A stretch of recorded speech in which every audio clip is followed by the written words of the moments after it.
Get ready! This film really does stand apart in my career. Clear the runway because The Devil Wears Prada is back in theaters. This is why they separated us. Yeah.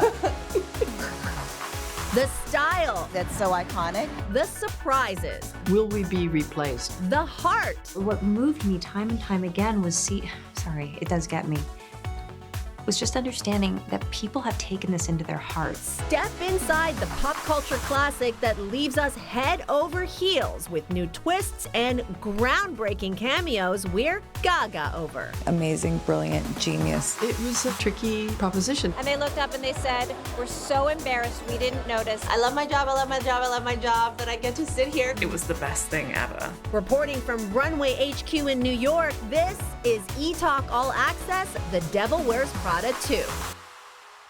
This film changed my life just as a human being. I came to New York to be a journalist. I'm smart. I learn fast. Just working with these people, getting to meet Meryl, getting to meet David, Emily, Stanley, it just changed me as a person for the better. Thank you for this movie. Hello? Well, look what TJ Maxx dragged in. Sorry. Who is this? Do you know her? Do I know her? I'm Andy Sachs. Andrea. We're gonna be seeing a lot of you. I'm sorry. This, you know, I'm so don't be sorry. sorry. It was never supposed to be like no, this. and I'm so excited about it. The anticipation is high. Nobody dominates the 2026 box office quite like Anne Hathaway. The Oscar winner has 5 films hitting theaters in 6 months, but none conjure as much enthusiasm as the ultra-chic workplace comedy The Devil Wears Prada 2. Miranda? Took you long enough. Reuniting its 4 original leads, director David Frankel and screenwriter Aline Brosh McKenna 20 years later, this sequel becomes 2025's biggest trailer, raking in over 181 million views in 24 hours. It even beats out Anne's 3rd Christopher Nolan movie, The Odyssey. I want to talk about this odyssey of reconnecting with Andy. I like what you did Oh, there. That's a thank good you. one. Thank you. Appreciate it. Reconnecting with Andy at this stage in her life and this stage in your life. Oh. Well, I was so happy with where she was at. When I read the script, I opened it up and she said, Andy Sachs, walks down the street, 20 years have done nothing to dim her heart or smarts. And I just thought, I love that it went that way for her. I love that she was out there chasing down stories and having adventures and kind of defining her life for herself. And I also love that she who kind of has defined herself by being an outsider for so long and being sort of like this independent person, kind of wants in on a team now. And she's at a stage in her life where she's like, what would job security look like? And what would it be like to have a more generous paycheck and a nice apartment and these things? Because she's worked very, very hard. And I think she's trying to figure out that line between desire and compromise. So the 2006 original left everybody wondering whatever happened to Andy Sachs. And what about the icy but sympathetic runway editor, Miranda Priestley? And would Emily and Nigel live out their fashion fantasies? The sequel appetite was real, and nobody thought it would happen until this. I don't think I'm anything like Miranda Priestley. No. That wasn't a question. This all started because of the chemistry of a SAG Award presenting moment in 2024, which led to the script and led to Meryl signing on and everybody being here now. So why do you think now's the right time to revisit? Well, there's so much going on, so much disruption in people's careers, and so it felt like such a great opportunity to revisit these characters that we know and see how they're doing. As much as I love my films, this film really does stand apart in my career as kind of generating that inside of people. And I just think that what moved me time and time again was it does get me, was just understanding that people have taken this into their hearts. It was just a pleasure to feel like I was coming home and just be like, oh yeah, 20 years ago, I was absolutely right. I was watching your tour through Asia through the lens of my cultural background. Konnichiwa, Tokyo. Ni hao. How this film has been globally received. And it's not always the case that Western culture translates to the East. So I saw how emotional both of you were during that press tour in Tokyo, in Seoul, and Shanghai. So I know you make gratitude lists. Yes. What's on your gratitude list from going to that part of the world and seeing the effect of The Devil Wears Prada and Andy and Miranda over there? Well, the thing you have to understand is that we're actors. We're not rock stars. You know, we don't fill up stadiums and receive kind of that adoration. And it's an amazing thing to be a musician because people really live with your music. They take it so deep inside of their hearts. And then to hear from so many journalists and people who went to work in fashion and just people that they followed their dreams because of this movie that we made, it's honestly overwhelming. And to see the joy that it brought people in a time when the world is so unstable. A Korean Miranda. Yes. That was so amazing. The person who won Best Dressed.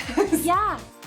It's incredible. And in the 25 years since her film debut in The Princess Diaries, Who am I? I'm an 18-year-old kid from New Jersey, okay? I don't know anything. Anne's embracing her power in front of and behind the lens.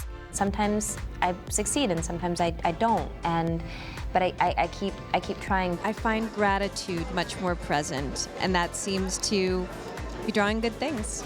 Today, she's a cinematic changemaker and inclusivity advocate. Thank you for insisting that there was diversity in this movie, in that runway show. Why was that important to you?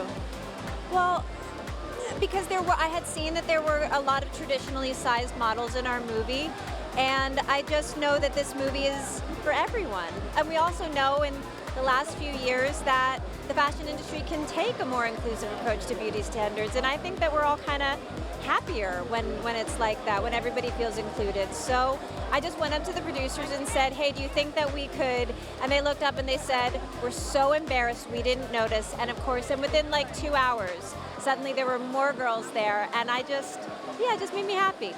Also happy to be sharpening her stilettos, Meryl Streep. I want to go back to that team thing because this is a dynamic duo. You have no style or sense of fashion. Well, sure. No.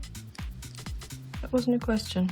As an actress, she's terrifying because she's terrifyingly good. I want to do that. How do I do that?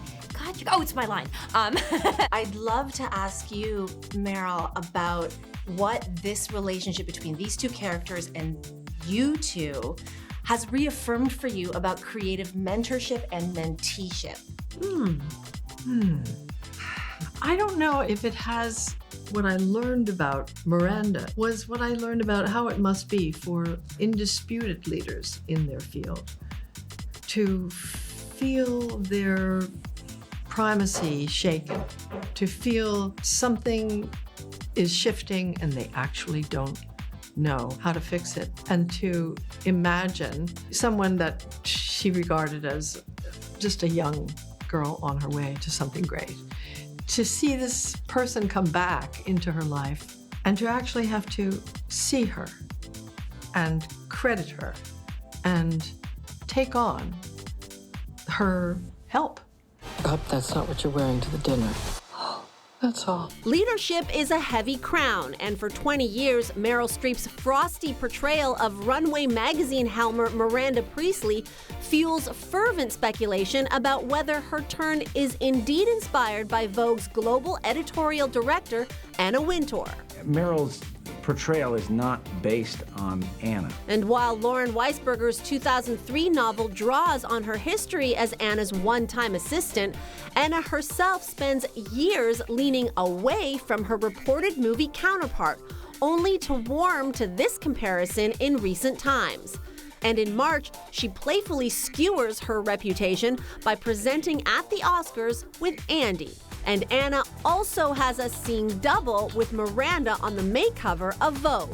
What is the key for women to be adaptable in executive leadership? Well, I think it's important to know exactly what it is you're trying to achieve and to be confident and obviously listen to everybody around you, but remain very focused on your own vision. I'm thinking more for the men that fall. I have so much respect for her, and I just always want her to know that, like, we care and we never want to let her down. When you radiate or give out the idea of confidence and certainty, people, I think, work better. They feel more confident in the workplace, so that's what I try to do. It's about a woman in a really high-powered job who's kind of struggling with women, and they tend to be kind of criticised a bit and kind of questioned. So I think it's a good message the film carries. There are leaders who are not collaborators. Yes.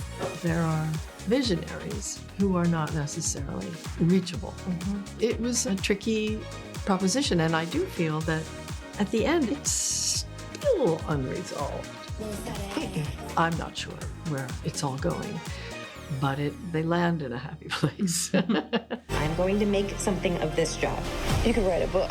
The definitive Miranda Priestley expose.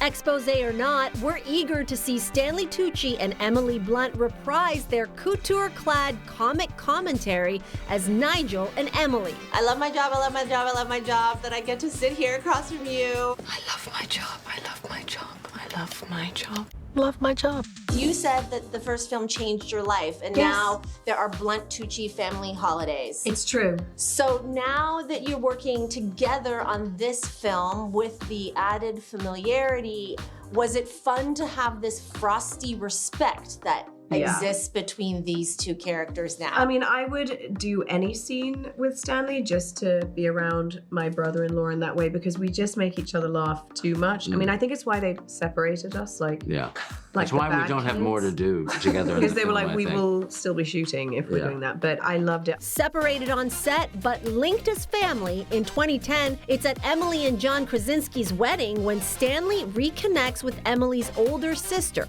book agent Felicity Blunt.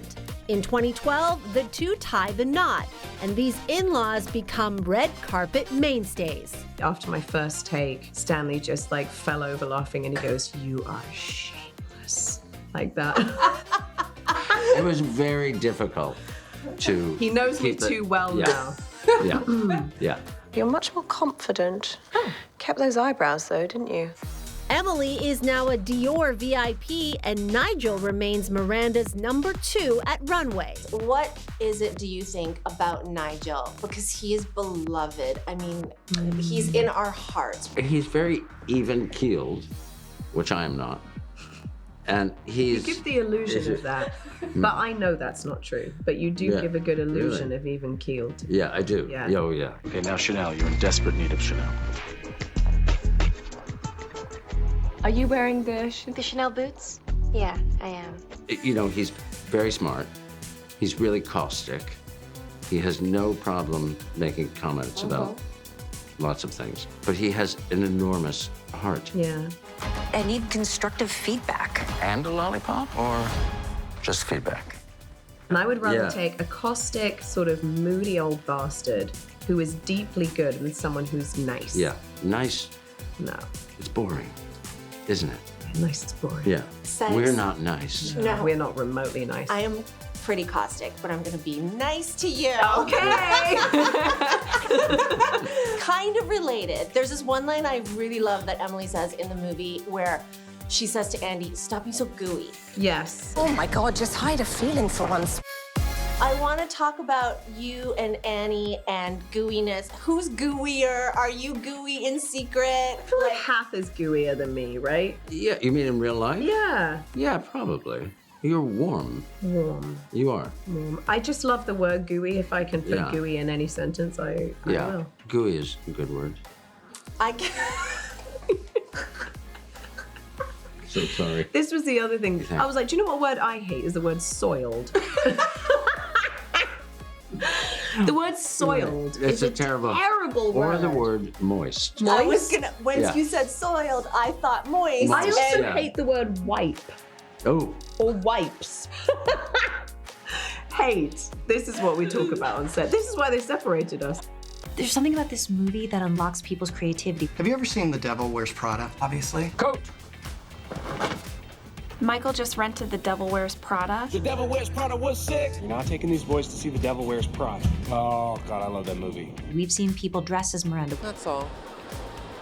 Chills. That's all. You are on a tour of sorts for The Devil Wears Prada 2. Tell me about it.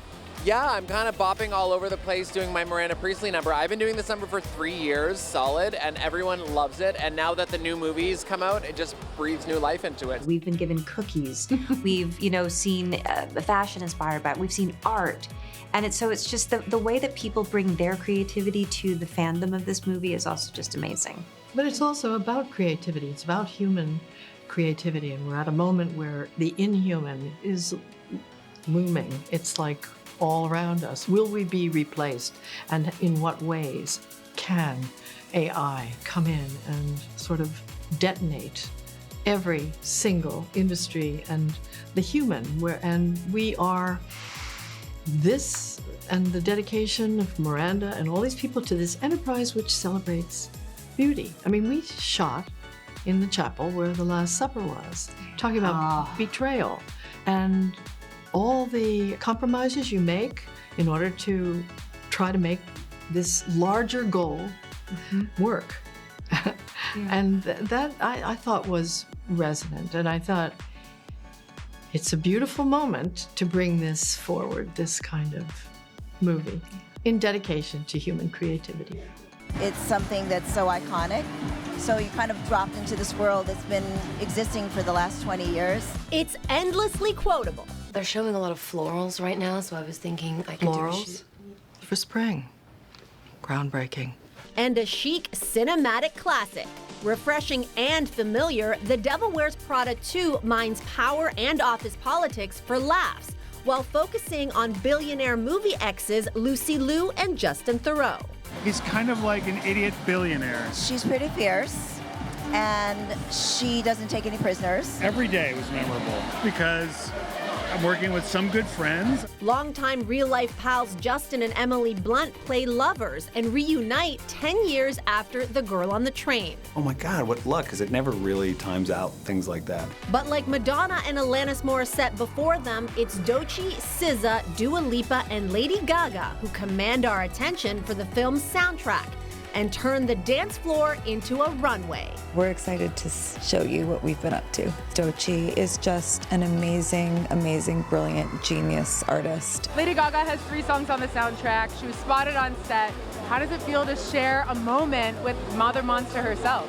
You know what, I'm thrilled to be in the background of any moment that Lady Gaga is having. She is so kind, so professional, such a warm, generous presence on set. That was kept such a secret that even we were not told she was in the movie until I think it was wrapped. She was just so excited to be part of it, as were we. Her performance, we got to watch it twice.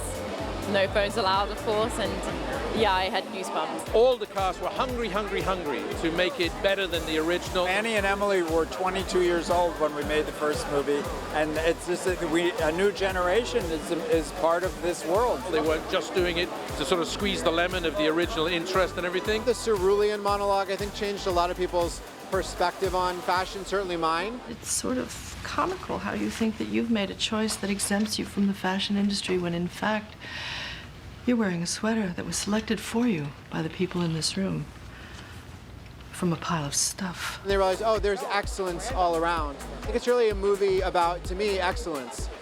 And Bridgerton standout Simone Ashley, the Viscountess herself, relishes this golden opportunity to shadow Meryl's Miranda Priestley as her mini-me, Amari. Amari? Yes. I'm gonna quote Meryl Streep, who said you were fantastic. Oh my God! Oh my God! Wait, okay. I'm just gonna finish my career. Hold on, Yes. Simone. Oh my God. What does it mean to you that the Meryl Streep? There. Do you need a moment? You No, it's fine. I'm so glad We're gagging for you. I'm so glad that's on camera. I'm kidding. You impressed the Meryl Streep. I mean, and you were with her like almost every scene that she's in. There you are. How are you? It's such an honor, like, to work with everyone, especially her. Obviously, I play her first assistant, so all of my scenes were with her and Stanley. I learned so much, we all learned so much working with them, especially Annie and Meryl. The models were encouraged to mill around like starving goats in the parking lot of a methadone clinic in New Jersey. Well, what am I not allowed to say? Methadone? New Jersey. Watching these women, how they hold themselves at work. I mean, It was just a masterclass. It was the best thing ever. And I would visit set on days I wasn't working as well because I just loved watching it. Oh, I gave it away. What? Who gives away Chanel? How has your attendance and your memories from the Met Gala informed your performance at the Runway Gala? Wow, that's a great question. In real life, I've been so lucky to go to the Met, and I'm just me. And then the Runway Gala, I'm Amari, and she's there to protect and work for Miranda. So two very different things, yeah. Oh, it was so much fun. I mean, this is such an iconic film, right? I was with Meryl Streep on the stairs, and shout out to my friend Simone Ashley as well, because I think it's gonna be such a great moment for her. She and I also became good friends that night, which is awesome. Wow. I'm so excited for your new EP. Thanks. What are some of your tips for turning every day into a runway? Oh, wow. Being present, not to take things too seriously and have fun. Put your headphones on, put your sunglasses on, and enjoy the ride. To quote the first film, everybody wants to be you. We haven't said that one. Yeah. Don't be silly. Which line from the first Devil Wears Prada is your favorite? Don't be ridiculous, Andrea. Everybody wants this. Oh, don't be ridiculous, Andrea. Everybody wants this. Everybody wants to be us. Can you walk into a room now and not have someone yell, "Gird your loins"? Gird your loins. No. No. Yeah. What's one of the lines that brings the biggest smile to your face from the first film? Oh my God, I took a chance on the smart fat girl. Take a chance. Hire the smart fat girl. A million girls would kill for this job. A million girls would kill for this job. A million girls would kill for this job. Heard that. Why is no one ready? Why is no one ready? There's about a million, and that's why I think it's lasted in the zeitgeist as an iconic film the way that it has. Oh yeah, one of my favorite lines, gird your loins, and I love that's all as a way to end a conversation. That's all.